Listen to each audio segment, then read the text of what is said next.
எல்லாருக்கும் வணக்கம். என் பேர் சிவஞானம். பெங்களூரில் இருக்கிறேன். வாராகி அம்மனோட அருளால் நமக்கு 2 வருஷத்துக்கு மேலே நான் வந்து இந்த சன்னிதானத்துக்கு வந்து போயிட்டுருக்குறோம். ஐயா சித்தரையா அவங்களோட ஆசீர்வாதத்தாலையும் நிறைய விஷயங்கள் குடும்பத்தில் நிறைய நல்ல விஷயங்கள் நடந்துட்டு தான் இருக்குது. இப்போ ரீசெண்டாக நடந்த ஒரு சம்பவத்தை வந்து சாட்சி சொல்கிறதுக்கு தான் நம்மளை இங்கே சொல்கிறதுக்காக தான் நான் இந்த இதில் வந்திருக்கேன்.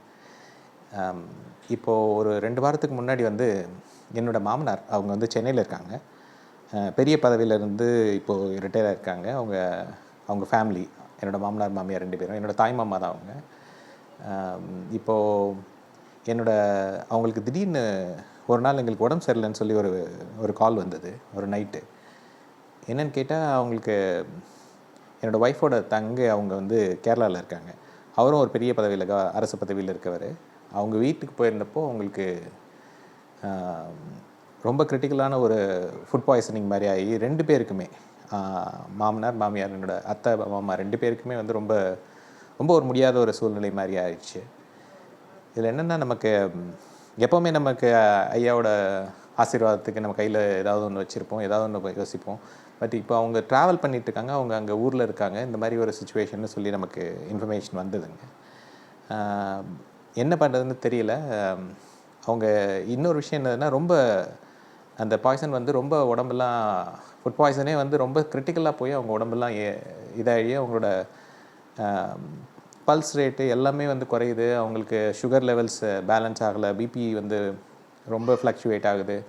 2 பேருக்குமே ஒரே நேரத்தில் சொன்னாங்க. இவங்க வீட்டில் ரொம்ப பதறிட்டாங்க. நமக்கும் அதே தான். என்ன இருந்தாலும் தாய்மாமா, அதோட நம்ம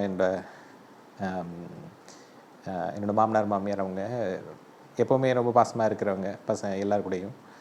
ஸோ இது என்ன பண்ணுறதுன்னு தெரியாமல் ஃபஸ்ட்டு நைட்டோட நைட்டாக ஃப்ளைட்டில் போய் அவங்கள போய் பார்க்கலான்னு சொல்கிறதுக்கு முன்னாடி முதல்ல தோணுன விஷயம், ஐயாட்ட போய் முதல்ல இதுக்குன்னு ஏதாவது ஒரு சொல்யூஷன் வாங்கிட்டு தான் அதுக்கப்புறம் போய் அவங்கள போய் பார்க்கணுன்னு நினச்சோம். நான் உடனே நைட்டில் 9:30 மணி இருக்கும். நான் அந்த கால் வந்த டைமில் நான் ஒரு 10 மணி 10:30 மணிக்கு நான் இங்கே வந்து ஐயாட்ட வந்து சித்தர் ஐயாட்ட பார்த்து இந்த விஷயங்களை சொன்னேன். அவங்க உடனே வந்து எனக்கு அம்மனை போய் வேண்டிக்கிட்டு வந்து ஒரு ஆசீர்வாதம் எனக்கு கொடுத்தாங்க முதல்ல. அந்த ஆசீர்வாதத்தை வந்து 2-3 தடவை இருந்து ப்ரே பண்ணி மனசார வேண்டிக்கிட்டு அதுக்கப்புறமா வந்து எடுத்துக்க சொன்னாங்க. அது முடிஞ்சது. அதுக்கப்புறம் அவங்களுக்கும் சில பிரசாதங்கள் ரெடி பண்ணி கொடுத்தாங்க. இமீடியட்டாக அவங்களோட உடம்பு சரியாகணும் அப்படின்றதுக்காக இது பண்ணி கொடுத்தாங்க. அவங்க வீட்டில் ரொம்ப பதட்டமாக தான் இருந்தாங்க. ஏன்னா அவங்களுக்கு எந்த நிலைமையாக இருந்தாலும் காலையிலக்குள்ளே அவங்க எப்படி இருக்காங்கன்ற போய் பார்த்தா தான் தெரியும் அப்படின்ற மாதிரி ஒரு சிச்சுவேஷன் ஆயிடுச்சு. ஸோ இந்த நிலைமையில் ரொம்ப மனவருத்தத்தோடு தான் வந்து ஃபுல்லாக அவங்க ஊரில் அன்போட வேண்டிக்கிட்டு இது எப்படியாவது சரியாயிடணும், அவங்க வந்து பிழைச்சி வரணும் அப்படின்ற மாதிரி வேண்டிட்டு 2 பேருமே அங்கே அவங்க வீட்டிலேருந்து ப்ரே பண்ணாங்க. நான் இங்கே வந்து ஐயாட்ட வந்து அந்த மருந்து வாங்கிட்டு ஆசீர்வாதங்கள் வாங்கிட்டு நான் இங்கேருந்து கிளம்பி காரில் போய் ஏறுறேன். எனக்கு ஒரு கால் வருதுங்க அங்கேருந்து. என்னென்னா, அவங்க பேசினது என்னோட சகலை, அதாவது அவர் பேசிவிட்டு அவர் ஃபோன்லேருந்து பேசுகிறாங்க. ஆனால் பேசுனது என்னோடய மாமனார். எனக்கு ரொம்ப ஆச்சரியம். அவங்க ரொம்ப கிரிட்டிக்கலாக இருக்காங்க, ஐசியூவில் இருக்காங்க, அவங்க பல்ஸ் ரேட்லாம் குறைஞ்சிருச்சு, ரொம்ப முடியாமல் இருக்காங்கன்றவங்க எனக்கு இப்போ ஃபோன் பண்ணியிருக்காங்களேன்னு சொல்லி தான் நானும் பேசினேன். அவங்க சொன்னாங்க, இப்போ கொஞ்சம் டக்குன்னு தேறிடுச்சு, ஒரு மாதிரி சிச்சுவேஷனாக இருந்தனால நாங்கள் இன்னொரு ஹாஸ்பிட்டலில் மாற்றிட்டாங்க. இப்போ பரவாயில்ல, உடம்பு இப்போ கொஞ்சம் தெம்பாக இருக்குது, அவங்களுக்கும் கொஞ்சம் பரவாயில்ல. நீங்கள் பொறுத்து வாங்க, நீங்கள் நைட்டோட நைட்டாக எதுக்காக கிளம்பி ட்ரெயின் கார் அப்படின்னு வந்துட வேண்டாம், நீங்கள் காலையில் அதுக்கு மாதிரி ஒரு நாள் கூட வெயிட் பண்ணி கூட வாங்க அப்படின்ற மாதிரி சொன்னாங்க. ரொம்ப ஆச்சரியம். என்னென்னா, இது எங்களுக்கு வந்த நியூஸ் வேறு. அவங்கள்ட்ட நாங்கள் எல்லாத்தையும் பேசினப்போ நமக்கு தெரிஞ்ச எல்லா கடவுளையும் வேண்டிக்கிட்டோம்.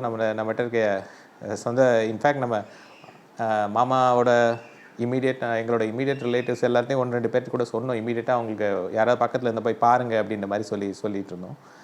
அந்த பதட்டமான சூழ்நிலையிலேருந்து பார்த்தா இங்கே வந்துட்டு அடுத்த நிமிஷமே வெளில போகிறப்பவே வந்து இப்படி ஒரு நல்ல செய்தி. ரொம்ப ஒரு ஆச்சரியமான ஒரு விஷயம். இதில் நான் வந்து என்ன சொல்கிறேன்னா, நம்ம உள்ளன்போட அந்த முழு நம்பிக்கை வச்சு அம்மனையும் ஐயாக்கிட்டையும் நம்ம வேண்டிக்கிட்டோன்னா நடக்கிற விஷயங்கள் வந்து ரொம்ப ஆச்சரியமான விஷயங்கள். இந்த ஒரு விஷயத்துக்கு நானே வந்து சாட்சி. இதை வந்து நான் எல்லாருக்கூட பகிர்ந்துக்கிறதுல வந்து ரொம்ப சந்தோஷப்படுறேன். இதில் என்னென்னா வந்து உங்களுக்கும் இந்த மாதிரி ஒரு கஷ்டமான சூழ்நிலை ஏதாவது வருதுன்னா நம்ம பிரம்மமலை வாராகியம்மனும் சித்தரையாட்டையும் வந்து நீங்கள் வேண்டிக்கிட்டிங்கன்னா உடனடியாக நல்ல பலன் கிடைக்கும். இதை வந்து எல்லாருக்கும் போய் சேரணுன்ற ஒரு நல்லெண்ணத்தில் தான் இதை நான் பகிர்ந்துக்கிறேன். வாராகியம்மன் துணை.